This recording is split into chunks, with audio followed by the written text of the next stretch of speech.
North east में बसा हुआ मेघालय एक बहुत ही खूबसूरत राज्य है।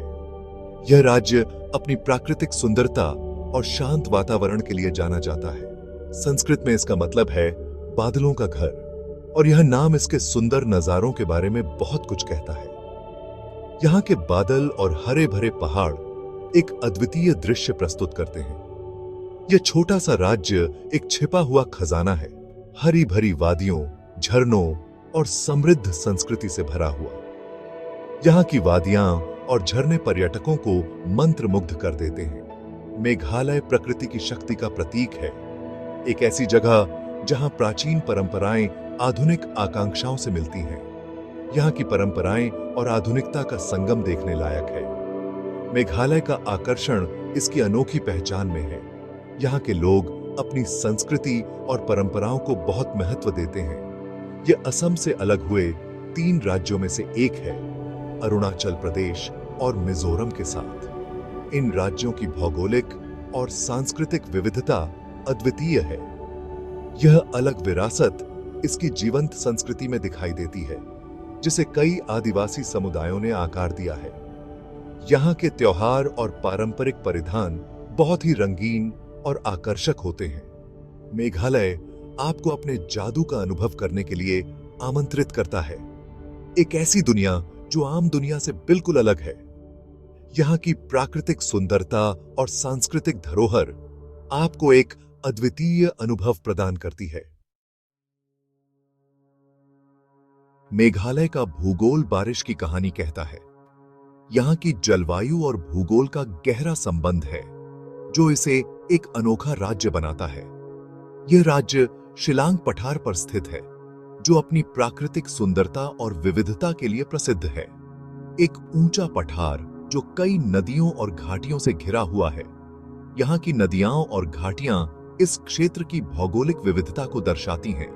यहाँ की जमीन लुढ़कती पहाड़ियों, गहरी घाटियों और घने जंगलों से बनी है, जो एक मनोरम दृश्य बनाती है। इन जंगलों में कई प्रकार के वन्य जीव और वनस्पतियां पाई जाती हैं। राज्य की ऊंचाई बहुत अलग अलग है।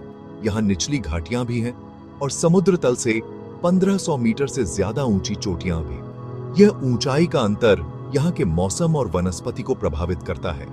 यह अनोखा भूगोल इस क्षेत्र में होने वाली प्रचुर बारिश का ही नतीजा है। बारिश यहाँ की मिट्टी और वनस्पति को समृद्ध बनाती है। मेघालय को दुनिया की सबसे ज्यादा बारिश वाली जगह होने का खिताब हासिल है। यहाँ के मासिनराम और चेरापूंजी में सबसे ज्यादा सालाना बारिश रिकॉर्ड की गई है। यह बारिश यहाँ के जीवन और संस्कृति का हिस्सा है। इस लगातार बारिश ने गुफाओं, घाटियों और झरनों का एक नेटवर्क बनाया है, जो मेघालय को प्रकृति प्रेमियों के लिए स्वर्ग बनाता है। यहाँ के झरने और गुफाएं पर्यटकों को आकर्षित करती हैं और यहाँ की प्राकृतिक सुंदरता को और भी बढ़ा देती हैं। मेघालय का इतिहास अपने आदिवासी समुदायों की विरासत में रचा बसा है। यहाँ की संस्कृति और परंपराएं सदियों पुरानी हैं, जो आज भी जीवित हैं। सदियों से खासी, जयंतिया और गारो ने सरदारों की एक अनोखी व्यवस्था के जरिए अपने इलाकों पर शासन किया। इनकी शासन प्रणाली में जनजातीय नेताओं का महत्वपूर्ण स्थान रहा है। ये आदिवासी समुदाय अपने अलग अलग रीति रिवाजों, भाषाओं और परंपराओं को बनाए रखते हैं और बड़े साम्राज्यों में मिलने का विरोध करते हैं। इनकी सांस्कृतिक धरोहर में पारंपरिक नृत्य, संगीत और त्योहार शामिल हैं। 19वीं शताब्दी में अंग्रेजों के आने से बहुत बड़े बदलाव आए। ब्रिटिश शासन ने यहाँ की सामाजिक और राजनीतिक संरचना को प्रभावित किया। मेघालय ब्रिटिश असम का हिस्सा बन गया और शिलांग अपनी सुहावनी जलवायु के साथ राजधानी के रूप में स्थापित हुआ। शिलांग को पूर्व का स्कॉटलैंड भी कहा जाता है।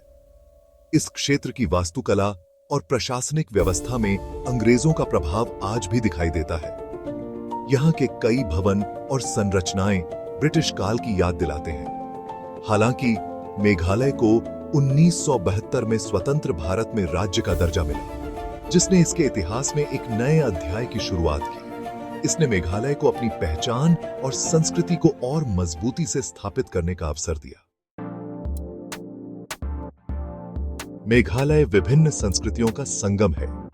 खासी, जयंतिया और गारो अपनी अलग अलग भाषाओं और रीति रिवाजों के साथ आबादी का ज्यादातर हिस्सा बनाते हैं। ये जनजातियां सदियों से इस क्षेत्र में रहती आई हैं। उनका जीवन जमीन और उसकी लय से जुड़ा हुआ है।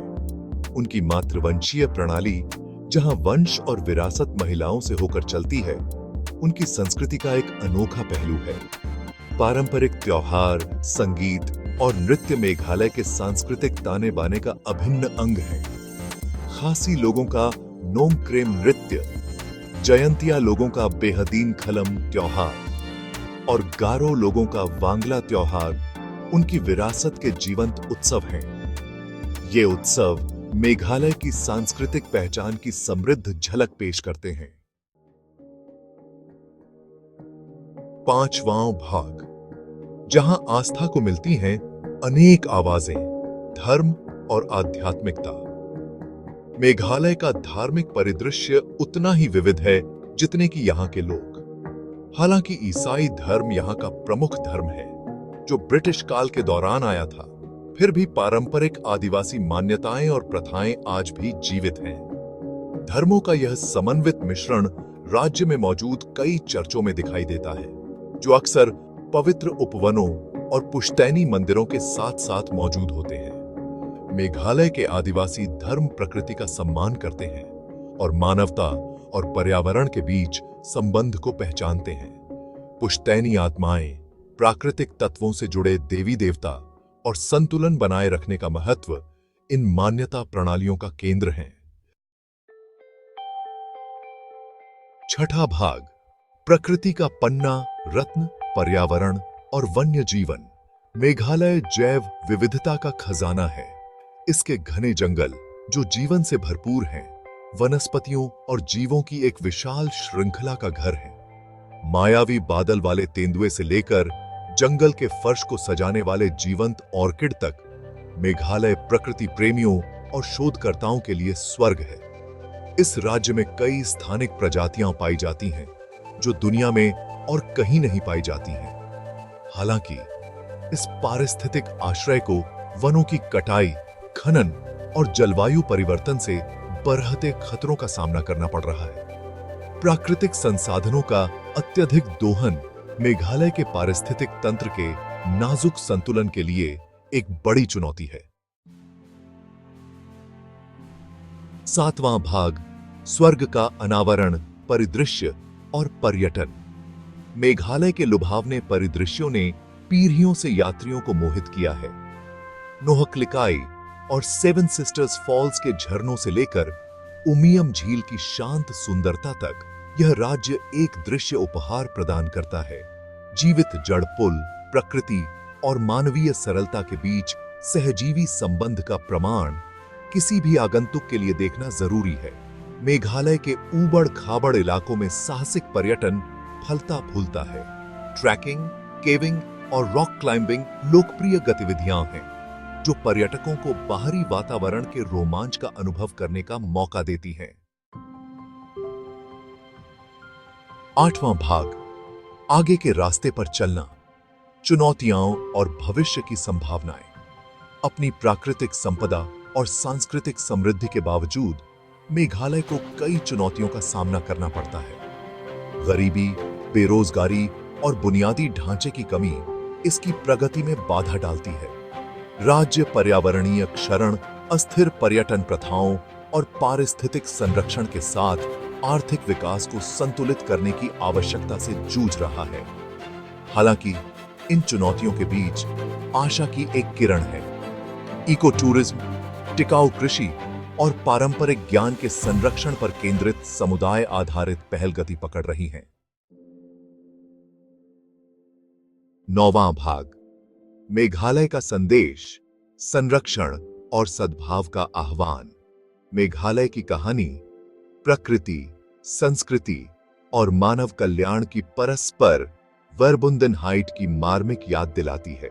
इसके आश्चर्यजनक परिदृश्य, जीवंत परंपराएं और इसके लोगों का लचीलापन दुनिया के लिए बहुमूल्य सबक प्रदान करते हैं। जैसे जैसे हम 21वीं सदी की चुनौतियों से जूझ रहे हैं, संरक्षण, स्थिरता और सामंजस्यपूर्ण सह अस्तित्व का मेघालय का संदेश गहराई से गूंजता है। मेघालय हमें अपने ग्रह की सुंदरता की सराहना करने और इसके संसाधनों के जिम्मेदार संरक्षक बनने के लिए कहता है। आइए हम इसकी बात मानें और एक ऐसे भविष्य की दिशा में काम करें जहां प्रकृति और संस्कृति दोनों सामंजस्य से फल फूल सकें।